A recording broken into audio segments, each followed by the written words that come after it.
Salam sejahtera, terima kasih karena bersama dengan saya di Nazilin Unity Channel. Isu hangat pagi ini, rombakan Kabinet Anwar Ibrahim. Siapa yang akan masuk dalam kabinet terbaru itu? 3 senario kerajaan Madani di persimpangan. Peletakan jawatan dua Menteri Kanan PKR, Rafizi Ramli dan Nik Nazmi Nik Ahmad, menyaksikan gabungan kerajaan Madani yang dipimpin Perdana Menteri Anwar Ibrahim kini berdepan saat kritikal. Ia antara menjaga kestabilan kabinet dan menangani dakwaan pembangkang bahawa kerajaan perpaduan semakin hilang arah serta kohesi politik. Ketika negara masih menghadam impak peletakan jawatan itu, situasi menjadi lebih rumit apabila Tengku Zafrul Tengku Abdul Aziz mengumumkan keluar dari UMNO namun terus kekal sebagai menteri dalam kabinet Anwar. Antara cuti dan pengunduran, mana halat 7 PKR. Sumber dalaman pejabat Perdana Menteri PMO yang ditemui Malaysia kini menyatakan bahawa masa depan Rafizi dan Nik Nazmi masih dalam peringkat perbincangan dengan usaha sedang dijalankan untuk memujuk kedua-dua mereka supaya terus kekal. Kita kena lihat semula kenyataan PMO pejabat Perdana Menteri. Perdana Menteri hanya meluluskan permohonan cuti Rafizi dan Nik Nazmi. Surat letak jawatan belum diluluskan, malah masih dalam perbincangan, kata beliau lagi. Apa yang boleh saya pastikan, masih terdapat usaha memujuk Rafizi dan Nik Nazmi untuk kekal dalam jemaah menteri, seperti kata Rafizi dan Nik sekarang sedang bercuti, kata beliau. Sebelum kita teruskan ulasan kali ini, jangan lupa saya nak kongsikan dengan Anda semua satu produk yang terbaik yang ada di dunia. Produk ini meningkatkan daya imun tubuh badan kita. Kita kena penyakit karena daya imun badan kita yang lemah, daya imun badan kita yang jadi bodoh. Untuk meningkatkan imun badan kita, produk ini membantu 400% menjadikan imun badan kita kuat melawan daripada dalam, menyembuhkan kita daripada penyakit dan mendidik imun badan kita melawan pelbagai penyakit.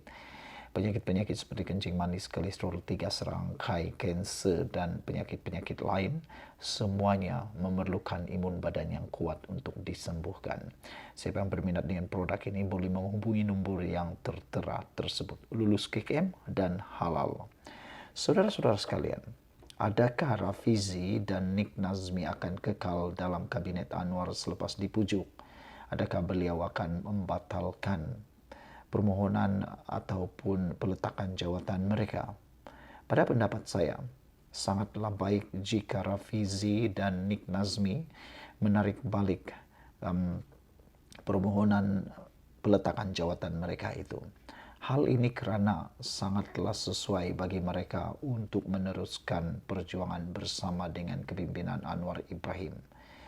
Menurut sumber ini, apa yang boleh dipastikan masih terdapat usaha memujuk Rafizi dan Nik Nazmi untuk kekal dalam jemaah menteri. Seperti saya kata, Rafizi dan Nik sekarang sedang bercuti, maka ada peluang untuk mereka kembali. Jika kembali, maka tiada keperluan untuk rombakan kabinet. Saya jangka Disember ini akan ada rombakan kabinet secara kecil-kecilan. Maka Perdana Menteri mungkin tidak minat membuat 2 rombakan dalam setahun. Jadi yang terbaik kepadanya adalah cuba mengekalkan Rafizi dan Nik Nazmi, kata sumber itu. Namun sumber itu mengakui kemungkinan mereka untuk terus kekal dalam barisan kabinet Madani adalah amat tipis. Pada 28 Mei lalu, Rafizi mengumumkan sudah menghantar surat peletakan jawatan kepada kabinet susulan kegagalannya dalam mempertahankan jawatan timbalan Presiden PKR yang disandangnya.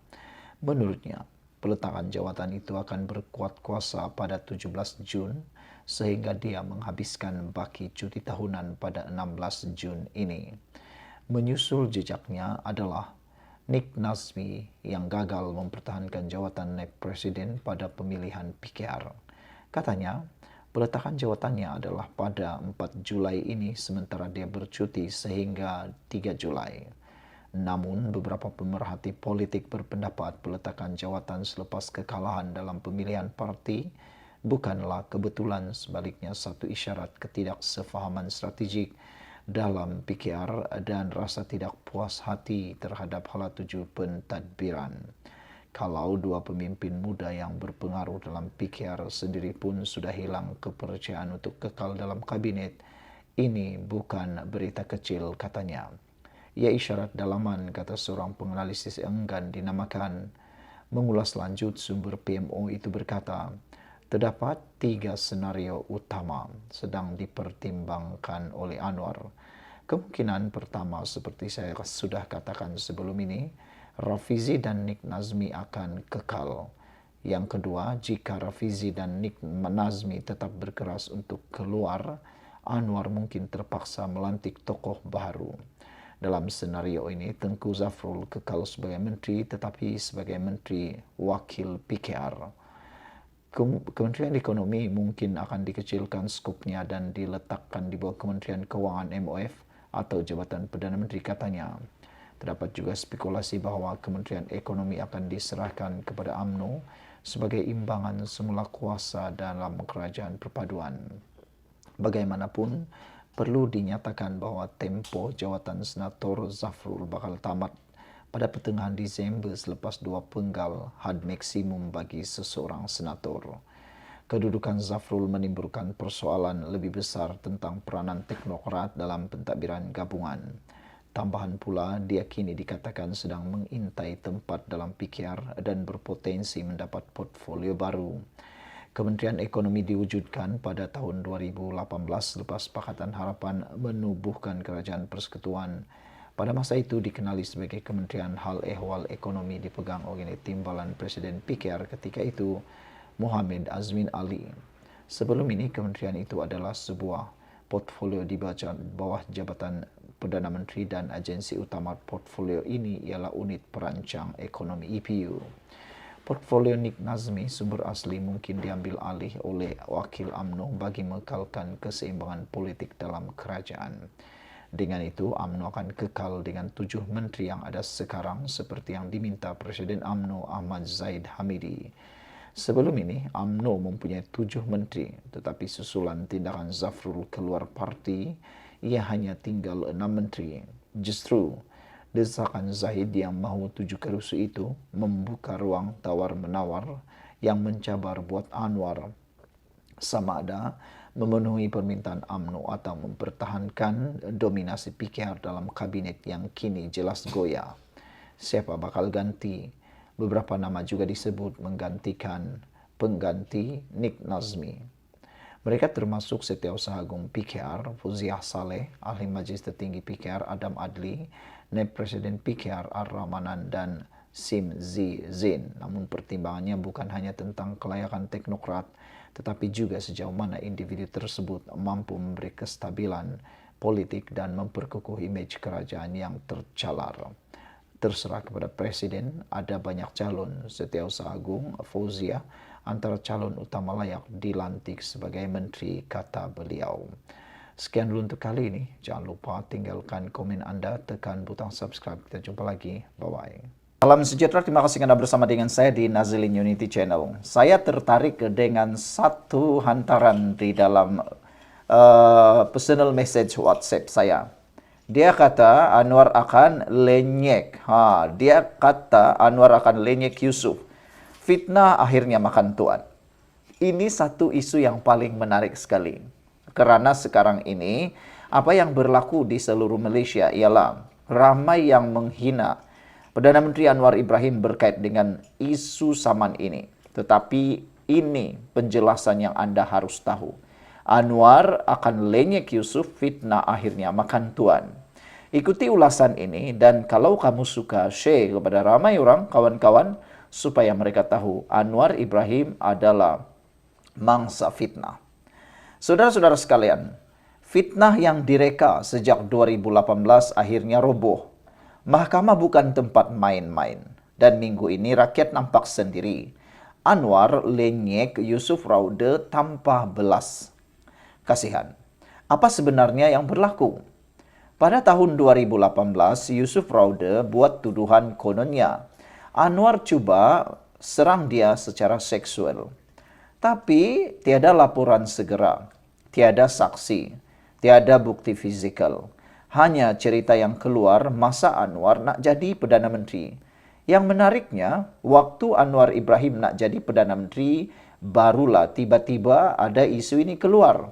Setiap kali Anwar Ibrahim nak jadi naik Perdana Menteri, itulah yang akan berlaku. Mereka tak suka kalau Anwar Ibrahim naik jadi Perdana Menteri. Baik, saya akan huraikan kepada Anda apa sebenarnya yang berlaku. Tapi sebelum itu, saya nak kongsi dengan Anda semua satu berita gembira bagi kesehatan Anda. Produk ini, Transfer Factor for Life, ini bukan ubat. Ini ialah produk yang akan menguatkan daya imun badan Anda. Secara keseluruhannya, kita kena penyakit karena imun badan kita yang lemah. Kita kena penyakit karena daya imun badan kita yang jadi bodoh sehingga ia menyerang diri kita sendiri. Jadi bagaimana cara untuk kita jadi kuat semula? Kita makan produk ini, meningkatkan daya imun badan kita 400% dan mendidik imun badan kita jadi bijaksana supaya tidak menyerang diri kita sendiri. Kalau Anda bertanya apa penyakit yang boleh diselesaikan oleh peningkatan daya imun badan kita melalui produk For Life ini, semua jenis penyakit boleh diselesaikan dengan izin Tuhan dan juga dengan peningkatan daya imun tubuh badan kita. Ramai sudah yang menggunakannya. Beribu-ribu orang telah mendapat manfaatnya. Jadi, jika Anda berminat, hubungi nombor yang tertera. Anda boleh tanya dan kita akan bantu Anda sedaya upaya. Jadi terima kasih karena Anda menggunakan masa Anda untuk mengobati ataupun memperbaiki diri Anda. Baiklah, kita teruskan ulasan kali ini. Apa sebenarnya yang berlaku? Yusuf Raude membuat tuduhan kononnya Anwar coba menyerang dia secara seksual. Tiada laporan segera, tiada saksi, tiada bukti fisikal. Hanya cerita yang keluar masa Anwar jadi Perdana Menteri. Pada tahun 2020, SPRM dan Peguam Negara mengesahkan tiada asas untuk pendakwaan. Tahun 2024 hingga 2025, Anwar memfailkan saman fitnah terhadap Yusuf. Anwar tidak tunggu diserang. Dia bawa kes ini untuk membersihkan nama secara sah. Adakah ini satu fakta atau satu fitnah? Mari kita lihat. Yusuf tak dapat buktikan tuduhan secara konsisten.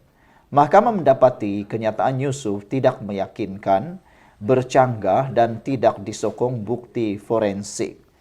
Anwar pula tampil dengan rekod massa, alibi, saksi atau sokongan saksi yang kukuh. Jadi apalagi nak kata, rekod massa Anwar pun ada, alibi pun ada, sokongan saksi pun sangat kukuh. Dalam mahkamah, cerita kosong tak akan cukup. Air liur saja tak akan dilayan. Fakta dan kebenaran bukti saksi akan menjadi raja di mahkamah. Kenapa kes ini sebenarnya dibuat? Waktu itu Anwar hampir ambil alih jawatan Perdana Menteri dari Mahathir. Fitnah ini muncul pada saat paling kritikal, timing sangat mencurigakan. Ada tanda-tanda gaib, cuba jatuhkan reputasi beliau. Tujuannya jelas, menghalang transisi kuasa, mahu merosakkan imej Anwar. Ini bukan kes salah laku, ini operasi politik yang tersusun. Anwar kini melawan balik. Tapi kali ini Anwar tak diam. Beliau file saman sivil terhadap Yusuf untuk membuktikan beliau difitnah. Hasilnya, Yusuf gagal buktikan tuduhan. Mahkamah berada di pihak Anwar. Dunia akhirnya melihat siapa benar, siapa pemfitnah. Ini bukan sahaja kemenangan moral, tapi juga kemenangan undang-undang. Apa pula kesan kes ini? Rakyat makin percaya. Pemimpin yang difitnah dulu kini terbukti bersih. Musuh politik Anwar kehilangan peluru. Rakyat mula tanya berapa banyak lagi fitnah yang selama ini kita percaya tanpa soal. Bila kebenaran muncul, pemfitnah akan lari dan bersembunyi. Saudara, Yusuf datang dengan satu fitnah. Anwar datang dengan bukti. Dan seperti biasa, fitnah akan jatuh menyembah bumi bila dilawan dengan kebenaran. Rakyat bukan bodoh, dan hari ini kita tahu siapa sebenarnya penipu. Kalau kamu suka dan kamu bersama dengan kebenaran, silalah komen Anwar lenyek fitnah. Dan jangan lupa subscribe, bro. Sebelum kita berpisah, jangan lupa siapa yang berminat untuk meningkatkan daya kualiti hidup kesehatan Anda, hubungi dan dapatkan produk yang hebat ini. Apa nasib Yusuf selepas ini? Tunggulah. Kita jumpa lagi. Bye-bye.